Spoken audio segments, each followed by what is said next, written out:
Hi hello ನಮಸ್ತೆ ಸ್ನೇಹಿತರೆ, ಜೈ ಶ್ರೀರಾಮ್. ಹೇಗಿದ್ದೀರಾ ಎಲ್ಲರೂ? ಇವತ್ತು ಆರೋಗ್ಯಕರವಾದ ಸೊಪ್ಪಿನ ಗೋಧಿ ರೊಟ್ಟಿನ ಹೇಗೆ ಮಾಡೋದು ಅಂತ ತಿಳ್ಕೊಂಡ್ಬಿಡ್ತೀನಿ. ಗೋಧಿ ರೊಟ್ಟಿ ಆರೋಗ್ಯಕ್ಕೂ ತುಂಬಾ ಒಳ್ಳೆಯದು, ಹಾಗೆ ಟೇಸ್ಟಿಯಾಗೂ ಇರುತ್ತೆ. ನೈಟ್ ಡಿನ್ನರ್ಗೆ ಏನಾದರೂ ಲೈಟಾಗಿ ತಿಂದರೆ ಸಾಕಪ್ಪ ಅನಿಸ್ತಾ ಇದ್ದರೆ ಇದು ಒಂದು ಆ್ಯಪ್ಟ್ ರೆಸಿಪಿ ಅಂತಲೇ ಹೇಳ್ಬೋದು.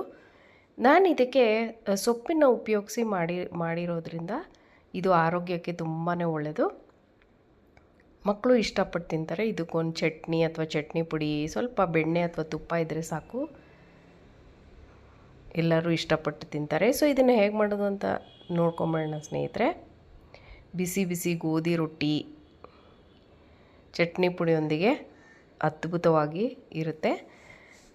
ನಾನು ಇದನ್ನು ಮಾಡೋದಕ್ಕೆ ಗೋಧಿ ಮತ್ತು ಸೊಪ್ಪುಗಳಲ್ಲಿ ನಾನು ಮೆಂತ್ಯ ಸೊಪ್ಪನ್ನು ಉಪಯೋಗಿಸಿದ್ದೀನಿ. ನೀವು ಮೆಂತ್ಯ, ಸಬ್ಸಿಗೆ ಸೊಪ್ಪು ಎಲ್ಲ ಸಣ್ಣಗೆ ಹೆಚ್ಚಿ ಹಾಕ್ಕೊಂಡು ಮಾಡ್ಬೋದು.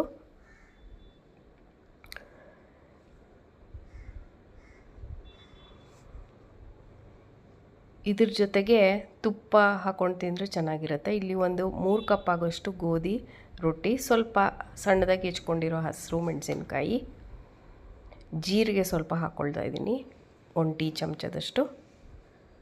ಆಮೇಲೆ ಸಣ್ಣದಾಗಿ ಹೆಚ್ಕೊಂಡಿರೋವಂಥ ಮೆಂತ್ಯ ಸೊಪ್ಪನ್ನು ಹಾಕ್ಕೊಳ್ತಾ ಇದ್ದೀನಿ. ನೀವು ಸಬ್ಸಿಗೆ ಸೊಪ್ಪು ಕೂಡ ಹೆಚ್ಚಿ ಹಾಕ್ಕೋಬೋದು. ಇದ್ರ ಜೊತೆಗೆ ಸ್ವಲ್ಪ ಕಾಯಿ ತುರಿ, ಸ್ವಲ್ಪ ಉಪ್ಪು.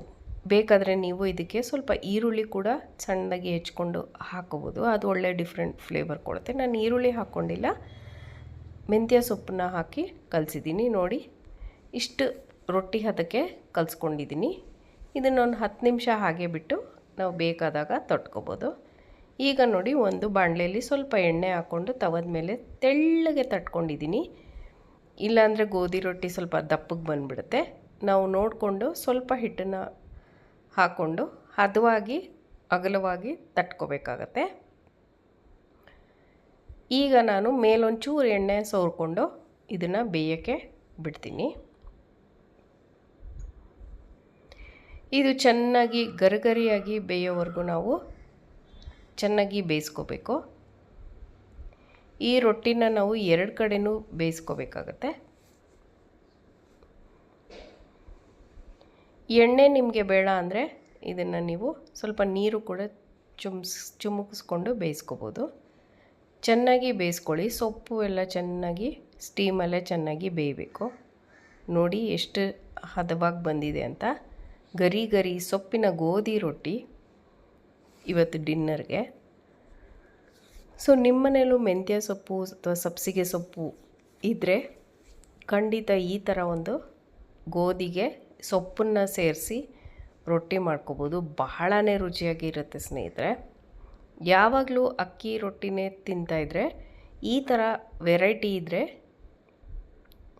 ಶುಗರು ಸ್ವಲ್ಪ ಕಡಿಮೆ ಆಗುತ್ತೆ ನಮ್ಮ ಬಾಡೀಲಿ. ಸೊ ಈ ಥರ ಗೋಧಿ ರೊಟ್ಟಿ ಸೊಪ್ಪು ಹಾಕಿ ಮಾಡ್ಕೊಳ್ಳಿ. ಆರೋಗ್ಯಕ್ಕೂ ತುಂಬಾ ಒಳ್ಳೆಯದು.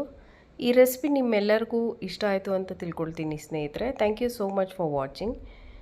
ಇಷ್ಟ ಆದಲ್ಲಿ ಇದನ್ನು ಲೈಕ್ ಮಾಡಿ, ಎಲ್ಲರ ಜೊತೆ ಶೇರ್ ಮಾಡಿ, ಒಂದು ಕಾಮೆಂಟ್ ಮಾಡೋದು ಮಾತ್ರ ಮರಿಬೇಡಿ.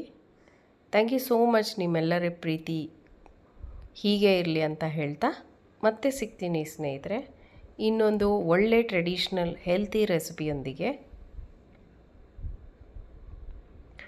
ಅಲ್ಲಿವರೆಗೂ ಟೇಕ್ ಕೇರ್, ಬಾಯ್. ಹಾಗೆ ಚಾನಲ್ನ ಸಬ್ಸ್ಕ್ರೈಬ್ ಮಾಡಿಕೊಂಡು ನೋಡಿ, ಆಗ ಎಲ್ಲ ನನ್ನ ರೆಸಿಪಿಗಳು ನಿಮ್ಮನ್ನ ತಲುಪುತ್ತೆ. Thank you very much.